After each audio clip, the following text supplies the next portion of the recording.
Wasted money on cures. Forgot how to fix myself.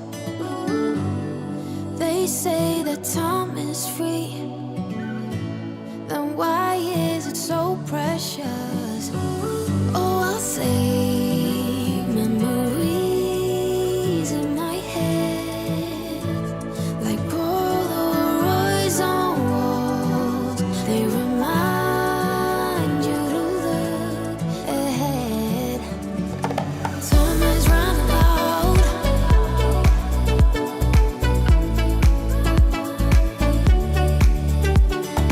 Time is running out.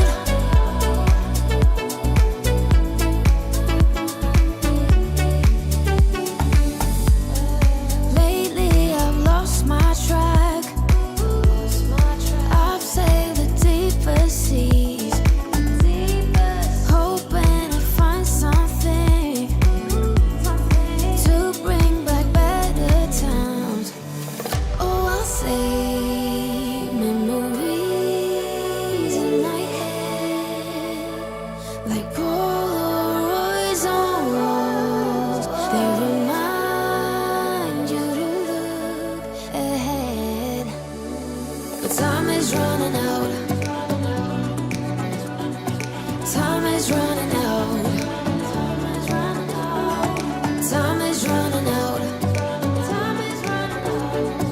Time is running out. Time is running. Time is running out.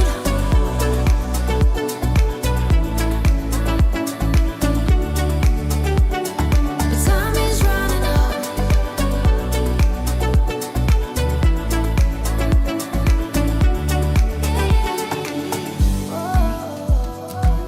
What if my best days are over?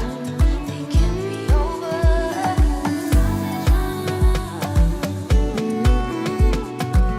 They can't be over now. Time is running out. What if my best days are over? They can't be over now. Time is running out.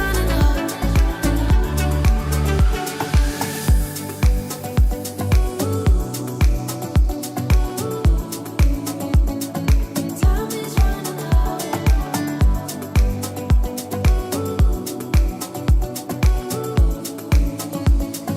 Time is running out.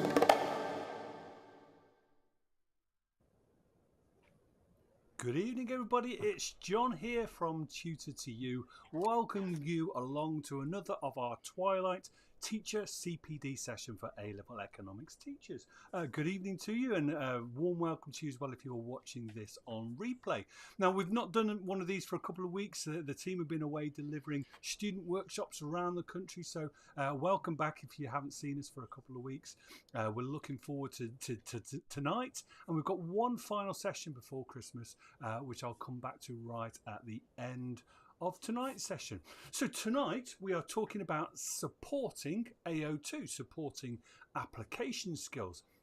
So much of a teacher's time is spent on the basics, if you like, the knowledge and understanding, and then we get to the exam period where we start to convert that into analysis and evaluation a lot more. Sometimes the application bit gets missed out, or it doesn't get tested as much perhaps as other skills, and yet we know it's absolutely vital. It's vital for a number of reasons. We know AO2 exists and marks are set aside for it.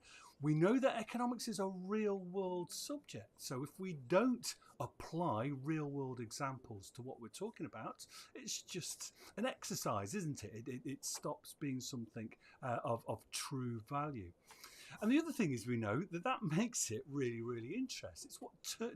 It's what turns the subject into something that we can just study, to something that we can really love and enjoy, and likewise with your students. So encouragement of application is absolutely vital. And of course, the assessment part means we go from the generic to the more specific. And I think we're going to talk tonight about a few things that we've been doing with our own students about how we've tried to move them away from generic responses to more specific responses using the application skills that we'd like to talk about. Now, I'm joined tonight by three of my most esteemed colleagues. A very warm welcome to Nikki on the left-hand side of the screen, Fiona on the Hi. right-hand side of the screen, and Helen right next door to me on the screen. Good evening to you all. Now, Good I'm going to allow Nikki, Helen, and Fiona to have their say in a few minutes' time. I just thought I'd share, just before we get cracking with proper in-class stuff that these guys have been doing very, very recently, just talk a little bit about what we've been saying to our students as part of our workshops in recent months, just in case that might be of value to some of the teachers of it. If I just change the view on my screen just for a moment. And put up a little PowerPoint. What you've got there, and I've got 2 or 3 slides here from the PowerPoint that we use as part of our workshops for students. We were using this one back just before the summer exams, and we'll be using something similar in upcoming exams, upcoming workshops in April and May. One of the things we talk about is what is application not. I don't know whether I've worded that quite as well as I should have done. We ask students to have a think about, well, if you were to look at that very short paragraph on screen and you thought that was application, well, the answer is it isn't. It isn't application. What have we got there? We've got a paragraph about economies of scale, and the student says, there's application, I'm linking it to airlines. But the test, and this is what we say to students, the test for the students is, if you look at a paragraph like that or a sentence like that or a couple of sentences, and you take the bit that you think is application, in this case airlines, and if we can change it to just something completely different, bakeries, then and the meaning of the sentence and the meaning of the paragraph hasn't changed, then that isn't genuine application. What we need our students to be thinking about is, well, how do we actually include information which shows that we know about the airline industry or the bakery industry? So one of the techniques that we talk about tutors is something we call such as seasoning. We use a little graphic like the one that's up on screen right now. This idea that actually you can add some application to your response by using the phrase such as and finishing the sentence off. So take the one that's up on screen, for example, and we would do this quick activity in the workshop. Large airlines, for example, British Airways, yes, we've got an example of a large airline can benefit from economies of scale. Of course they can.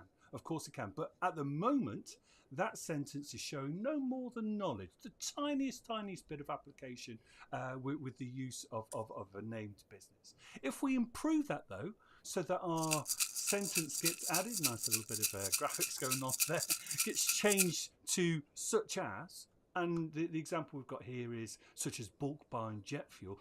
Jet fuel is very specific to airlines, and we're now converting our economies of scale actor into something with some genuine application. Let's try another one of those.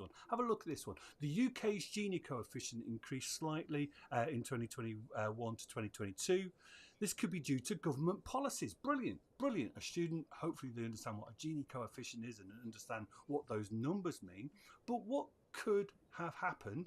What could the UK government have done to make the Gini coefficient change? And that's where we're encouraging to use this such as technique and change it. So, for example, such as tighter eligibility for claiming personal independent payments. So, asking our students to think, what were they adding with this such as technique, but trying to be as very, very specific as possible. Not just using welfare benefits as their example, but trying to come up with something that shows directly something that would have eligibility criteria. So that's the first little technique that we use. The other one, oh, there's one more. Yes, in 2023, the youth employment rate in Spain was nearly 28%. That could be a result of structural factors. Now, what we're saying to our students is, so what do you know about Spain? What do you know about Spain? They may have never been to Spain. They may know something. What would they know? And we're trying to encourage students to think, what would they know, so that their answer goes from being generic to specific, and therefore we'd be looking for them to say, well, what do they know about the structural situation in the Spanish economy? And they might want to talk about how tourism impacts more on younger people than it does on older people. And so then we use some other techniques as well for trying to encourage students to get specific. So have a look at this one. It's one of our connection walls. We present students with 12 different policies that are used to tackle pollution in the economy. Already, if they are policies directly trying to tackle pollution, there is application there. But then we're going one step further with this exercise. We're asking students to then categorise them into those which are more likely to be used by highly developed countries, those that economies, those that would be more likely to be used by developing economies, and those that would be in the middle. Let me just put them on the screen for anybody watching, for you to have a little bit of think about which would fit where, and I'll show you the answers in one moment. But I hope you're seeing what we're trying to do with this activity. Yes, we're giving the students some examples of policies which are already showing some application, but now we're asking them to go one step further and say, well, so which of them are more relevant to the individual countries? And now we're becoming very, very specific, right? I'll just very quickly flash them up. Anybody watching this on replay can pause the video and have a look through the answers as they go through. So we had the highly developed, the low levels of development, those in the middle. There we go. A couple of techniques from Tutor to You student workshops. Hopefully that might prove valuable to anybody watching out there. And of course, we would love to see you and your students at our upcoming Grade Booster workshops in the new year. Right, I'll hand over to my esteemed colleagues here and let's have a listen to what they've got to say. Nikki first, thank you. Hi, I'm Nikki. I've been teaching economics such a long time, sort of 20 plus years.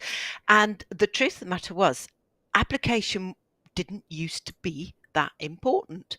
It wasn't a skill that was examined until about 10 years ago. It became much, much more important when we had the revamp of all the specifications around 2015. AQA, Edexcel, crucially important, and even OCR these days are getting on board at long last, and insisting on lots and lots of application. International courses perhaps less so, because it's much more difficult to teach application across an entire international syllabus. So my key words I always think of is exposure. We've got to get these students, they're basically fifth formers in suits in the lower sixth, and we've got to get them interested in the news. We've got to get them looking around them and stopping thinking about just what's in the textbook, starting to think about what's going on around them. So my very first lesson in lower sixth, imagine we're all washed up on a desert island. You know, the story of let's make a fish, let's make an igloo, and all the rest of it. And I try and make that the last time I say, let's imagine. From there on in, I try to bring in reality. I teach a bit of theory and put it into context as quickly as I can, something that they can get a handle on, these lower sixth. And I start working through from that point on, really lesson number 2. My colleagues are going to talk about this in a lot more detail, so I'm going to leave that to them. But my best success is I have this session every couple of weeks, or when I need a filler and I haven't quite planned enough or something. And it's a what's in the news. Now, I always wake up pretty early. I've got the Radio 4 on. I'm very blearily eyed. I'm listening to the business news at 6:15 in the morning, but it is repeated at 7:20. But in truth, this is a bit of door handle planning. And you can, as soon as you're in your classroom, you can open up BBC News or BBC News Business or BBC News Economy. You click on 2-3 stories to open them up, and you chat through them. What is the economics of this? Why does it matter? You can use yesterday's news. What I'm trying to do is just expose them to what's going on. Now, the students get excited. They take a while to get into it. They think, what's this got to do with me? Why is this story? But they will get interested. They start to follow news stories, especially if you can circle back to them every few months or you progress it. And sometimes they get really competitive. Have you seen the news today? And they want to sort of, they're very eager to tell you about what's going on. It doesn't have to be BBC News. It can be any newsworthy site. So, for example, this morning, what did I have? One of my tabs was the Elon Musk, the 56 billion pay packet from 2018 that the judge said absolutely no, refused to allow it to go ahead. I was doing it with my upper sixth, looking at marginal revenue productivity theory, but in walked my lower sixth. So I just talked a little bit about it to them, and I tried to introduce the idea of divorce of ownership and control, and now we've got legal systems getting involved. Just exposure, exposure, exposure. Whether they've covered it or not almost doesn't matter. It's just sort of tempting them, teasing them, a little bit like that Jaguar advert that we've been watching, because that featured on my news this morning as well. So it's nice, it becomes competitive, it becomes exciting, and the students really start to get into it and enjoy it. And, drip feeding, exposure. What's it all about? Well, hopefully one day, well, never know, maybe one of these scenarios will come up in an exam paper, but if it doesn't, they've got enough similar stories to draw on with their economic toolbox. And then if they're one day confronted in the exam paper by something they've never heard of before, never seen, they're not quite so shocked by it. And that's how I really try and encourage application. Thanks, Nikki. I tell you what, it was really listening to what you were just saying there, because I only know one joke about economics, and I'm very sorry that I'm going to tell it to you right now. And that's, how many light bulbs does it take how many economists does it take to change the light bulb? It'll be useful if I get it right, won't it? And the answer is 10. 1 to change the light bulb, and 9 to imagine that the light bulb's already been changed. And the thing is, I think that's hilarious. But when I talk to lots of modern economists, they look at me strange, because things have changed, haven't they?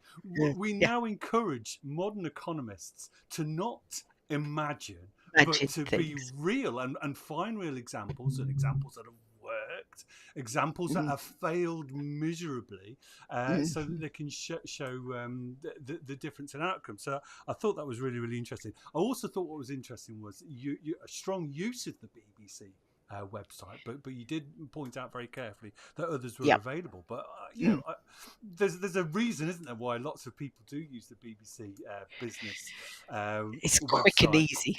It's easy and presented in door handle planning. Yeah, but the website itself is presented in a relatively straightforward way, and students can access that and understand it fairly quickly.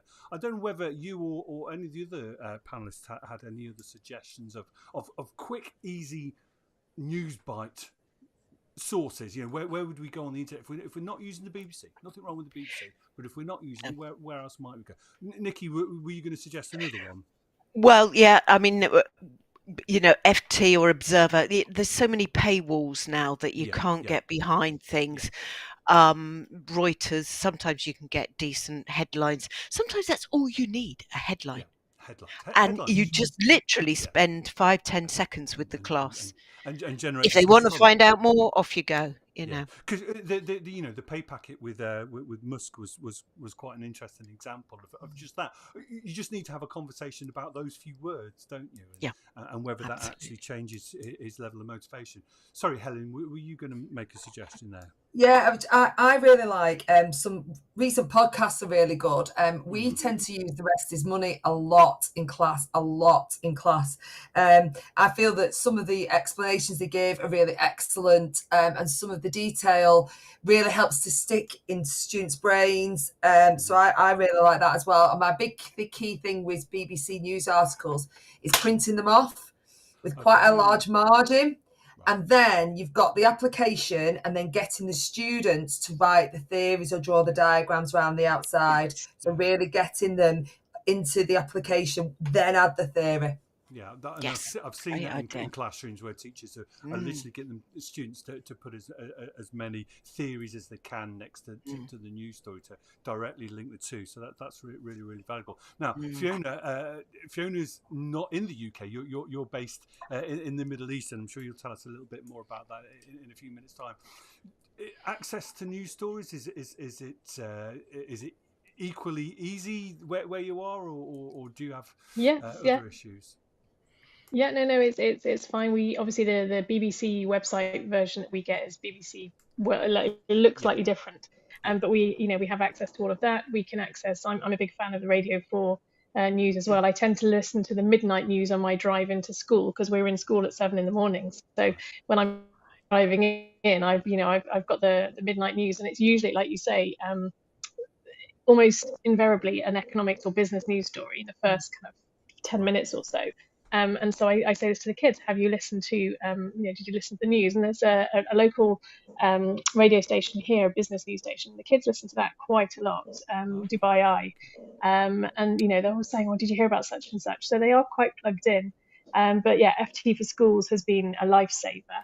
Okay. And I just, as a way of kind of maybe not always useful, but saying to them, well, you can also get a free account with The Economist. You get 3 articles a month. I'm not expecting them to read fully and understand fully what's going on in The Economist, but just to kind of drip feed, like you were saying, just saying you have all this information. But we give them a like a signposting document where they can find all of these sorts of news, where they can find different things. But also, LinkedIn's become quite interesting recently. I noticed that Jeff's been putting quite a lot on LinkedIn. And then when you see some of the universities or some of the professional economists posting articles, you're like, oh, I've got one that I can use with my year 13s and labour markets in a couple of weeks, things like that. It's evolving, but absolutely we're good for access. And just for anybody who missed that reference to Jeff, we're talking about Jeff Riley, aren't we? The great founder of the Tutor to You that we all know and love now. Right, brilliant, thank you. Right, onwards. I'll hand over to Helen for a few minutes. Yeah, they're just some of the things I wanted to kind of talk about in relation to application. I think it's really important, very similar to what Nikki said, is to get the students doing it really from lesson 1, lesson 2. So even when you've started to talk about, demand, getting the students to consider how, demand may change in relation to different consumers or different firms, or how supplies, are going to affect things, and then applying that to different countries. So really straight away getting students to understand that one particular answer, one particular theory is going to be applied different ways in different scenarios. And I think what we do is we try and explain to students that application is actually one of the most difficult things to get to do well. And it's really great application that takes a student's answer from, say, a B grade really through to those A stars, I've found. And when they're trying to structure their points, really thinking about in an essay, you're writing the point, then you're giving some application, and then you're explaining why that is important for that firm in hitting, or for that country in hitting that point. So as soon as you bring in the example, the full extent of the analysis should be about that example hitting the point, that country hitting the point that you've made. And so, like we said before, John, there about when you were talking about the bakery and the airline, what is the significance? Why is it important for that business? And really talking about those businesses throughout the piece, I found works quite well. The other thing I will say just really quickly is, and another thing we've tried this year that's worked quite well, is I've got notice boards up in the room, and I've got some key businesses. And then what happens is when, or key sectors, and then when something happens in the news, we add post-it notes around the outside. So we've got kind of like a plan over the year of the different news stories that are relating to each of the industries. Just some ideas. I like that. Thanks, Helen. And you were talking then about applying to businesses and applying to countries. I guess what you're talking about there is the difference between micro and macroeconomics. So what we're doing is primarily applying our knowledge to businesses for micro and countries to macro. And the macro one I think is really fascinating, because students, Nikki was mentioning before about students and their lack of understanding of what's going on in the real world, their focus tends to be very much about the locality and what's going on in their own country, and yet what we're asking them to do in macro is say, right, here's your fiscal policy, your supply side policy. It's more effective in the UK than it would be in another country because of their stage of development. A little bit like my exercise before. Just, I'd be interested to know, do any of the panel guide their students towards countries that they think their students should become sort of mini experts on. If they're, and I appreciate that Fiona's based in Dubai, but if the students are based in the UK and we're expecting them to be UK experts, are we expecting them to be experts somewhere else? And if so, where? Well, what we do is we expose the students quite a lot to the international papers, because I found that really helps students have some understanding of what's going on in the world in different countries. But also, Tutor2 have done a really great selection of videos in relation to development economics, Yeah. and we use all of those videos. So we make the students do a mini project that they look at 2 countries around the world, developing and a developed country. So they've got some examples they can use. So developed and developing. So you're also encourage your students to look not just at the UK as an example of a developed country, but at others, right? Yeah. Nikki, what about yourself? I'm very sort of geographically conscious of, right, you've got America, perhaps US, France or Germany or Italy, or big European, then perhaps looking at Russia and then China, and then looking at 2 or 3 smaller countries as well. And we try and do it similar to Helen, a kind of project, and looking at that stage, looking at all sorts from GDP and inflation, unemployment. It tends to be macro Right. data, Yeah. but trying to bring in a bit of trade as well. Yeah, so, and I guess we could go to BRICS nations or something like that to show them the difference between their stage of development and, say, the US or Canada or some of the European ones. Fiona, what about yourself? Are you encouraging specifics, or do you just allow a student to free reign on where they look? Well, we teach economics from year 10 onwards, and I'm hugely passionate about trying to get the kids hooked from a very early age. But tends to be year 10. So I'm also dropping in, maybe not at the beginning of year 10, news articles. Oh, have you seen this? And when I'm teaching demand and supply, we've had a huge influx of people in Dubai recently. So the kids hear their parents talking about, the rents have gone up, house, prices have gone up, and so I tend to say, well, what would happen in the UK, the US, China, and your home country?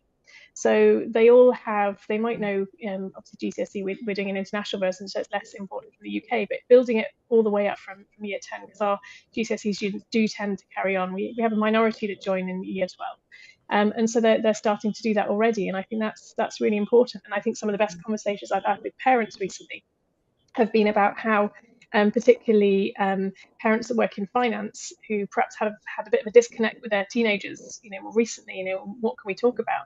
They've said, they come home and they're talking about this, they're asking about this, and we're around the dinner table and it's great, I didn't really know what to talk to them about. And I think that with this parental support as well, I know it's not necessarily available to every child, and maybe Dubai is a little bit different, where we do have a lot of people working in finance here. But they do, that has given a lot of kids a real connection, and they finally found out what their parents do. They go to work, they work in a financial sector, but they don't really know actually what they do. And for me, it's been really great. Just hearing that application support is being kind of supported at home. What a wonderful thought that we're using the subject in our teaching to make families connect a little bit more. That's fantastic, right? I'll hand over to Fiona. Actually, so, Fiona, you can give us your thoughts as well. Yeah, so I 100% support everything the others have said. Exposure. Like I said, from year 10, I'm constantly trying to drop in articles. We have a business and economic society run by our year 12 and 13 students, and I'm encouraging my year 10s and 11s to go as well. It tends to be only the bravest or the kind of the strongest students that tend to go along. But again, they're seeing maybe EPQ presentations or kind of initial research about, as well as things that more application they're seeing kind of in the real world. When we were talking about preparing for this, I was saying that one of my favourite lessons, second only to the oligopoly game, because I tend to teach more micro, is the Christmas adverts. And of course, sitting in Dubai, we don't really see the Christmas adverts, and the kids here don't necessarily know that there's this big thing, or the John Lewis advert's about to be released, and just show them that. And so I show them the all the different Colin the Carrot or whatever it was last year, I can't remember, and they were like, oh, but they didn't mention the prices. And when we look at the kind of the costs involved and all of this, and it just kind of cements that whole kind of oligopoly, non-price competition, and it gives it that real world example. Sorry, my cat's not a big fan of economics, and just gives them something to hang their understanding onto. We can all say to them, oh, oligopoly, structured conduct performance, you're going to see sticky prices, peak demand curve, but actually now I understand, because we've played the oligopoly game and we're going to do Prison's Dilemma and things like that. But actually seeing something as blatant as a Christmas advert that has no mention of prices really seems to bring it home to them. But yeah, I think exposure. Really the key. Yeah. And the little example you gave before, which I'd never thought of before. A high proportion of students doing EPQs as well. Is it? Yeah. And so, are you encouraging students to do EPQs which are economics related, which can go specifically? Is that what you're doing? No, we have quite a big cohort that do EPQs. They do tend to be like ranging from rocket launches to I think somebody built a human heart, to somebody made a Versace dress. But I teach the EPQ skills as well, and when I'm going around talking to the kids in the class, I can always find an economics angle. I was like, oh, you should put something in here about this is something you can talk about. But I think a lot of them pick topics and they don't really realise that there's behavioural or something involved. So as a department, we do tend to get probably more than our fair share of students doing EPQs that have a business or economics kind of slant. But I just think it's fascinating. And also, if they get to know something about their friends or their colleagues' EPQ projects as well, that might be really useful. Now, Fiona, the good news is I think Colin the Carrot is back for. I think it's Oldie Old Little. I think so. So that's don't worry. The adverts will be back on very soon, I'm sure as well. So wonderful stuff. Listen, we unfortunately are out of time, but some lovely thoughts and suggestions there from the panel. And back to my original point about trying to encourage our students to go from the general to the specific with our points. The theme of the evening, I guess, is exposure to the real world, whatever we think that is in terms of is most appropriate to students, but using that then to make sure that their answers are peppered with those real world examples to show genuine application. Wonderful stuff, and thank you to everybody involved. Just a quick reminder to if anybody watching this, if they're interested, next week we've got our final Twilight CPD session where we are thinking again about how to the best examples that we can suggest to our students that they use in their responses. So we've got one more CPD session to go before Christmas, and then we'll look to putting on a few more in the new year. But until then, if you don't join us next week, until we see you again, take care and thank you for joining us tonight. Goodbye, everybody. Bye. Bye.